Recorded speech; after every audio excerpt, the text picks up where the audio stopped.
സന്തോഷത്തിനുള്ള ശരിയായ തിരച്ചിൽ ദൈവത്തിൻ്റെ ഹൃദയത്തിലേക്കുള്ളൊരു യാത്രയാകുന്നു. മനുഷ്യനെപ്പോഴും സന്തോഷത്തിൻ്റെ പിന്നാലെ ഓടുന്നവനാണ്. എന്നാൽ പലപ്പോഴും നാം അത് അന്വേഷിക്കുന്നത് താൽക്കാലികമായ കാര്യങ്ങളിലാണ്. യഥാർത്ഥ സന്തോഷം എന്നത് ഒരു പുറംമൂടിയല്ല, മറിച്ച് നമ്മുടെ സൃഷ്ടാവായ ദൈവത്തിൻ്റെ ഹൃദയത്തോട് ചേർന്ന് നിൽക്കുമ്പോൾ ആത്മാവിൽ അനുഭവപ്പെടുന്ന ഒരു ശാന്തിയാണ്. ദൈവത്തിന് ഇപ്രകാരം പറയുന്നു: കർത്താവിൻ്റെ സാന്നിധ്യത്തിൽ സന്തോഷത്തിൻ്റെ പൂർണ്ണതയും കർത്താവിൻ്റെ വലത്ത് ഭാഗത്ത് എന്നും പ്രമോദങ്ങളുമുണ്ട്. സങ്കീർത്തനങ്ങൾ 16:11. വിശുദ്ധ അഗസ്ത്യൻ്റെ ജീവിതം ഇതിന് വലിയൊരു ഉദാഹരണമാണ്. ലോകത്തിലെ സകല സുഖഭോഗങ്ങളിലും സന്തോഷം തിരിഞ്ഞ് അദ്ദേഹം ഒടുവിൽ തിരിച്ചറിഞ്ഞു, ദൈവമേ, അങ്ങയിൽ വിശ്രമിക്കുന്നത് വരെ ഞങ്ങളുടെ ഹൃദയം അസ്വസ്ഥമായിരിക്കുമെന്ന്. തൻ്റെ അന്വേഷണം ദൈവഹൃദയത്തിലേക്ക് തിരിച്ചുവിട്ടപ്പോഴാണ് അദ്ദേഹത്തിന് മാറ്റമില്ലാത്ത ആനന്ദം ലഭിച്ചത്. ലോകത്തിന് നൽകാൻ കഴിയാത്തത് അവിടുത്തെ സ്നേഹത്തിൽ അദ്ദേഹം കണ്ടെത്തി. സന്തോഷം എന്നത്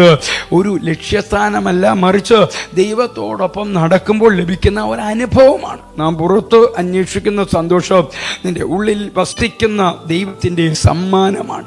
ഭൗതികമായ നേട്ടങ്ങൾ നമുക്ക് സൗകര്യങ്ങൾ തന്നേക്കാം, എന്നാൽ അവയ്ക്ക് സമാധാനം നൽകാൻ കഴിയില്ല. എൻ്റെ ഉപദേശം ഇതാണ്: നിങ്ങളുടെ സന്തോഷത്തിനായി ലോകത്തിൻ്റെ കൈകളിലേക്ക് നോക്കാതെ ദൈവത്തിൻ്റെ മുഖത്തേക്ക് നോക്കുക. പ്രാർത്ഥനയിലൂടെയും വചനത്തിലൂടെയും അവിടുത്തെ ഹൃദയത്തോട് അടുക്കാൻ ശ്രമിക്കുക.